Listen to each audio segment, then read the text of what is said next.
Now I request our Babanna to speak at least few words regarding this annual day అన్న. ప్రతి విషయంలో నన్ను encourage చేస్తుంటారు మీరు అందరూ. అందుకే ఈరోజు ఈ వేదికను అలంకరించుకున్నాం మనం.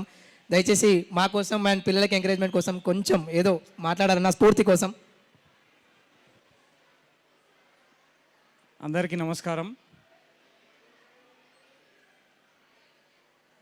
జవహర్ నగర్లో ఒక మంచి స్కూలు అంటే అది ఝాన్సీ సరస్వతి అని అందరికీ తెలుసు. కానీ స్కూల్ గురించి చెప్పాను నేను, ఎందుకంటే అందరికీ తెలుసు అరుణ్ సార్ ఎలాంటోడో ఏంటో అనేది, ఎక్కడికి నుంచి ఎక్కడికి వచ్చినామనేది అందరికీ తెలుసు. సో నేను పిల్లలకి చెప్పాల్సింది ఏంటి అంటే ముఖ్యంగా పద్ధతి. మనం డీసెంట్గా ఉండాలి, పిల్లలు అనేది డీసెంట్గా ఉండాలి. సో పేరెంట్కి ఎప్పుడు కూడా మర్యాద ఇచ్చిన పిల్లలు ఎప్పటికైనా కానీ ముందుకెళ్తారు. ఎప్పుడైతే పద్ధతి మన దగ్గర ఉంటుందో, డీసెంట్గా ఉంటామో, సో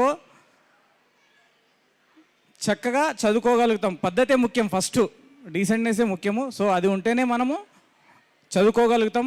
ఎదుటి వాళ్ళకి మర్యాద ఇవ్వడం, మన తల్లిదండ్రికి కానీ మన చుట్టుముట్లో ఉన్న వాళ్ళకి, అక్క చెల్లె తమ్ముడు అందరు కానీ, బస్తీవాసులకు కానీ, ఎవరికైనా సరే ప్రతి ఒక్కరిని మర్యాదగా మనం చూస్తే సో ఆటోమేటిక్గా మనకు పద్ధతి ఉందంటే చదువు వచ్చినట్టే ఆటోమేటిక్గా.